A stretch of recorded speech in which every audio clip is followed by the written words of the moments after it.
नमस्कार, मी माधुरी देशपांडे, स्किल विकास फाउंडेशन. आज आपण खेचरे या गावात आलो आहोत. आणि दादा, तुमची शेती, तुमचं आधी नाव गाव सांगा आणि मग तुमच्या शेतीबद्दल सांगा. मी शंकर श्रीपती शिळीमकर, तालुका मुळशी, जिल्हा पुणे, गाव खेचरे. हे जीवामृताची शेती आज 3 वर्ष आम्ही करतोय. 3 वर्षात आम्हाला बरंच काहीतरी फरक जाणवला. शेताची चांगल्यापैकी निगा होती, चांगली बिन खताची शेती होती.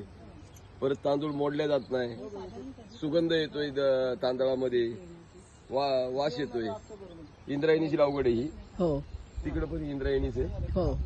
आणि जीवामृताचेच फवारण्या चालू आहेत. जमिनीत पण जीवामृत आणि हो. फवारणीला पण जीवामृत.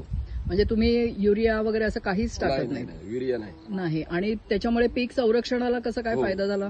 आणि आम्ही आता करताना गादी वाफ्यावरती रोपं तयार केली होती. हा, त्यामुळे रोपं चांगली सनसनीत आल्यामुळे चांगली लागवड झाली. आणि लागवड केल्यानंतर परत हिरवगारच दिसतंय हो सगळं. हो. म्हणजे तुम्ही जसं म्हणाला होतात मागे की हिरवं दिसायचं नाही म्हणून युरिया टाकायला लागायचा पूर्वी तुम्हाला, हा, पूर्वी तसं आता होतच नाही. वाढ होत नव्हती. हा, तसं आता याला वाढीची ह्याची काहीच गरज हे नाही. बरोबर.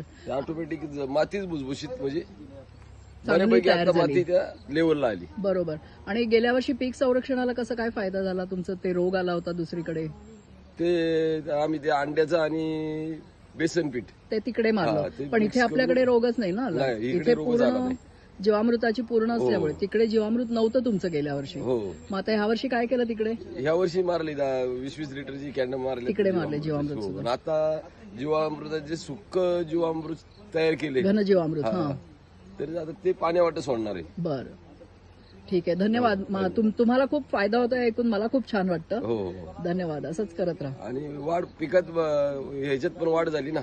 जिथे 2 पोती होत होती तिथे 3 व्हायला लागली. अरे वा, जिथे 3 होत होते तिथे 4 व्हायला लागली. हे तर मला माहितीच नव्हतं. हो. म्हणजे खूप छान पहिल्यापेक्षा पिकात वाढ आहे. फायदा आहे. हो. नक्कीच. ओके, धन्यवाद.